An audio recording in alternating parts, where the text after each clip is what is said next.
Man, so we got Trap Lil Ross at Lil Durk trial, bro. And from the looks of it, man, is they saying pretty much Durk is trying to put everything on Vonni. Like Lil Vonni came out here by himself, everything. So everything Durk putting on Vonni, which I knew was probably gonna happen. Supposedly Vonni is supposed to be King Von's cousin and close confidant, right? So that shit is crazy, bro. Like, man, you know what I'm saying? So the streets about to be talking now, man. You know, like, shit. But at the same time, he like, look, you niggas done sat up here, got caught, and y'all gonna try to say, I pay for everything. Y'all gonna tell on me, nigga, just to get a little bit, get less time. But you know, them niggas still gonna do time for the murder. So it's like, shit. But they want the big fish. Man, that's why, man. Let's see what Trap Lil Ross talking about, though, dog, because this shit getting kind of wild now, bro. Right, folks, so I'm here outside the courthouse, just got out of day 3 of the Lil Durk trial. There's a lot going on, it's really hectic today, so I'm just gonna have to give you a really quick, short update and summary of some of the things that have just happened, and I'll be back with a longer breakdown for you guys. I've got so many notes, I'm barely even gonna be able to get through everything, so I'm just gonna try and remember everything major off the top of my head and just give you the basic facts, but everything's absolutely insane right now. We've had opening statements from the prosecution. They put forward a very, very compelling case against Lil Durk. They showed unseen evidence, they teased evidence that was coming later, and they showed more evidence later on, but they've got still images of the night King Von died, the attempt on Quando's life in May 2021 in Blackshear, Georgia, obviously new angles that we've never seen before of the Lil Pab murder in Hollywood, and it's overwhelming. They made it. See, man, when the prosecutors, when the DA want you, bro, that man, when the feds want you, man, they coming. Man, and they not gonna arrest you till they got enough evidence they know gonna put you away in court. They not coming until they got enough evidence to put you away in court, bro. Hey, stop the violence. You got to, man, because at the same time, you got to look at this shit, bro. Like, all that money you got, man, all that shit, you going through all this shit because you got to slide for Von. You know what I'm saying? Now you done slid up in the federal courtroom. Man, this shit is bad, bro, because it's like, damn, my nigga, like, the niggas that came and did the hit of whatever, allegedly, man, they turned state. Like, that shit is crazy. Them niggas turned state. They ready to tell. Like, man, yeah, he did this, he did that. So he like, fuck it, bro. Nah. So this had to be something Brian Still never came up with, man. Y'all got to put all this shit on King Von cousin. Damn. Very clear that Lil Durk had hitmen like OTF Jam, who has caught bodies for the BDs before, and that they will be testifying and supporting the government in what they're saying against Durk. They said that they got Vonni, the guy that basically organized everything. He's going to be testifying against Lil Durk, and obviously they've got another witness who was part of the operation who is going to be testifying. Now that was devastating.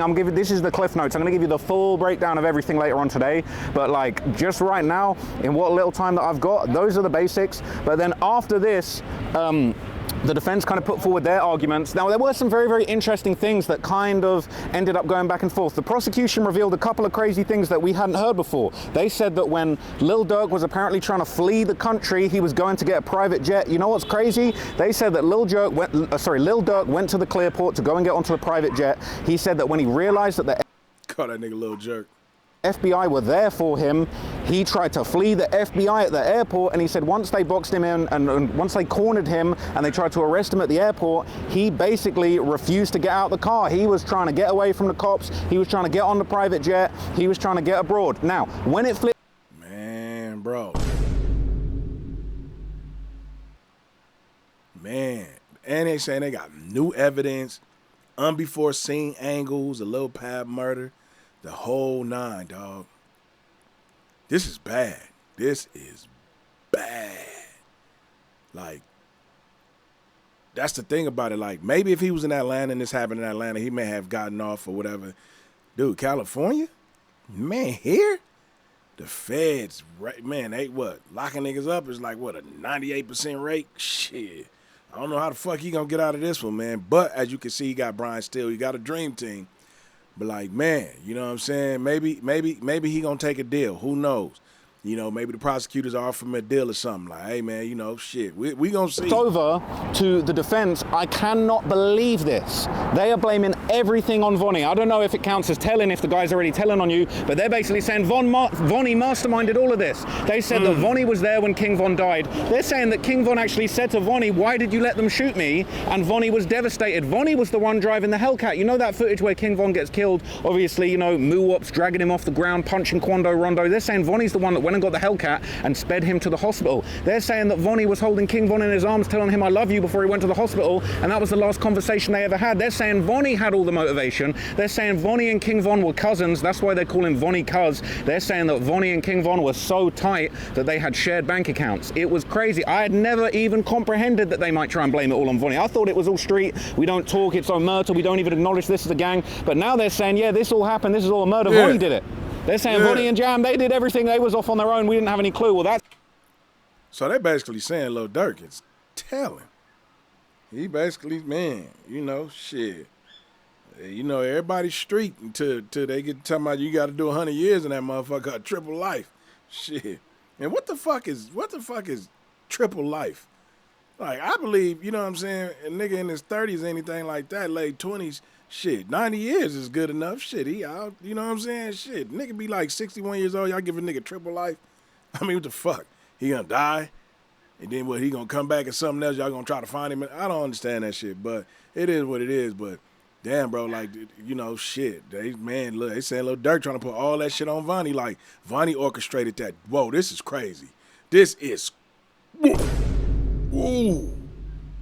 This street shit, this shit is crazy. It's going to be a problem because in the prosecution's opening statement, they made it very clear. They said, yeah, well, not we had, but there was a tracker in the stolen BMW that was used in the hit on Quando. It tracked the car all the way around town to Quando's hotel, to the stores that Quando was shopping at the Bathe and Ape store, to the spot where they killed him, where they tried to kill him and killed Lil Pab at the Beverly Center, to the In-N-Out Burger. They had the moving image, the actual footage of the In-N-Out Burger with everybody's faces on display. Jam, Dee, Vonni, they're all in there with their faces bait in the In-N-Out, matching shoes, same shoes from the surveillance footage of the murder. We saw two different angles of the murder of Lil Pab. It was just insane.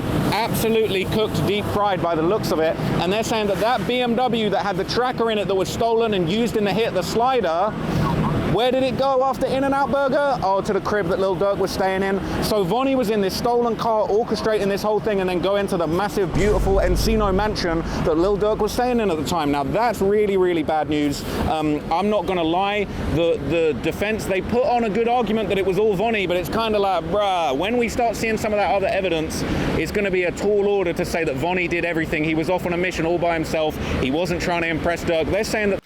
Yeah, like how he create all this?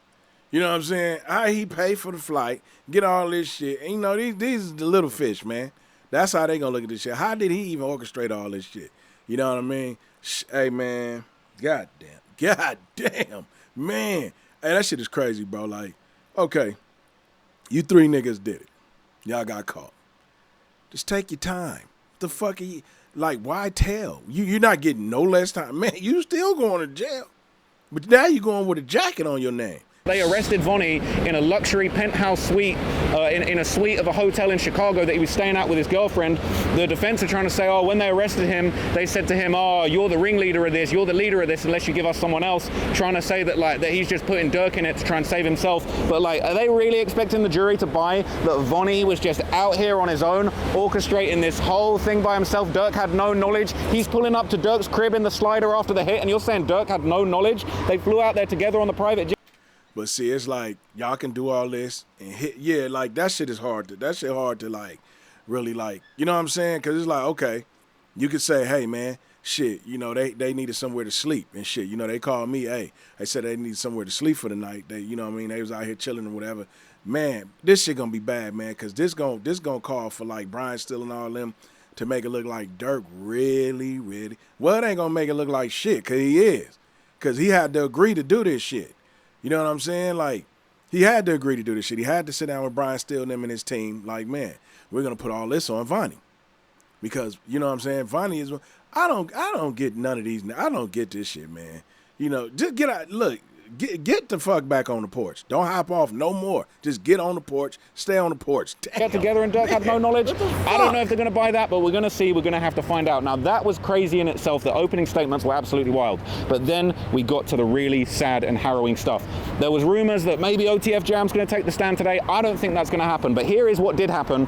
The cops basically started meticulously showing all of the details about the murder of Lil Pab and just how violent and horrific it was. The first thing they did was they had a 911 call handler get on the stand. They played the 911 call that was taken by a witness. Apparently 8 people called 911 after they slayed Lil Pab in broad daylight in rush hour on a Friday night outside the Beverly Center, one of the most ridiculous crimes you could ever even think to commit. But in addition to that, the 911 call, the woman is frantic. She said, oh, there's somebody's just been shot in Beverly Hills. They're being shot with machine guns. I don't want to give any of my information. I'm so scared. Somebody's hurt. They brought absolute fire, hell, and destruction onto Beverly Hills in rush hour. It's absolutely insane. It's like I said, bro, this is not Atlanta, bro. Man, the prosecutors, man, they a lot different here, dog. Like I said, when they want you, dog. They gonna put everything to the test. Imagine they already had all this shit prepared and ready. They ready.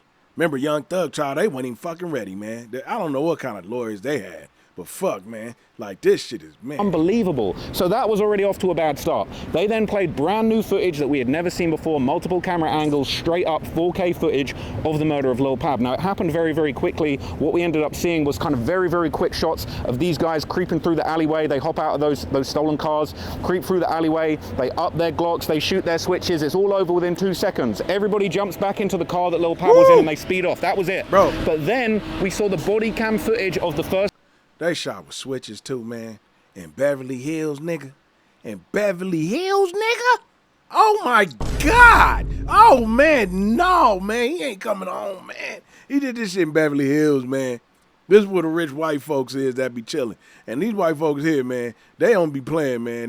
They show up to court for you. Responder that administered CPR to Lil Pab. We saw them pulling Lil Pab out of the car, and it was harrowing. It was graphic.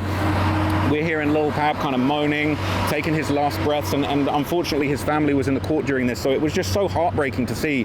That was just, obviously it was a really, really, really horrible piece of footage, much worse than what we'd seen on TMZ, the famous no clip, but that clip also did capture Quando screaming no from the angle of the first responders. It was really, really messed up. Now, in addition to that makes it even. Didn't Durk do some type of song where he was teasing Rondo about saying no, no, no? Like, he did a song, right? Hey, comment it below, man, because I don't remember the name of the song. Worse, they then showed the Lil Pab autopsy. The medical examiner testified that apparently Lil Pab actually was found with a bullet lodged in his heart. He had punctured his lung with a bullet that stayed in his body. He'd also been shot twice in the bicep.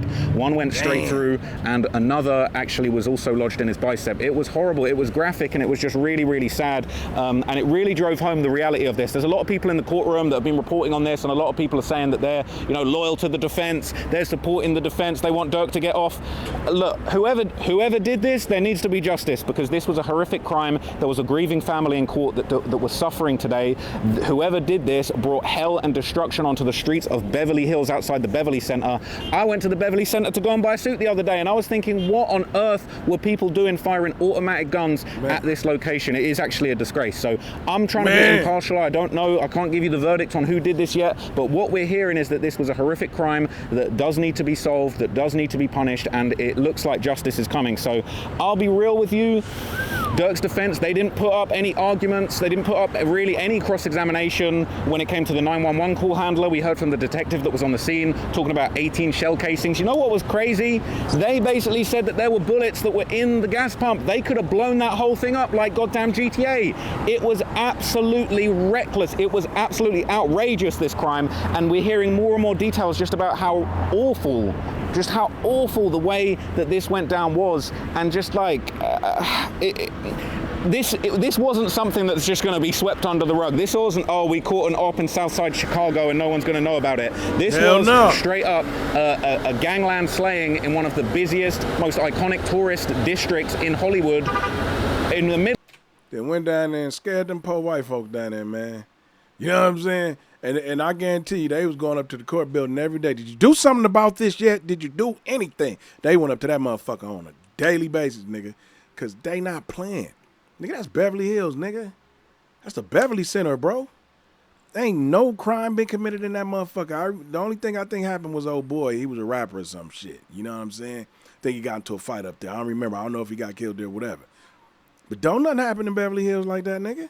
Not here. No. This is bad. This shit right here might be this. Man. Shit, man. What Chicken Hearn says? The lights out, the jello's jiggling, the eggs is hatching. Shit, nigga. Man, it's done. Hey, man. Hey, I don't know, man. Maybe y'all fans or whatever. I see a lot of y'all niggas screaming free Durk. But at the end of the day, bro, if Durk did this shit, I can't scream free Durk. You know what I mean?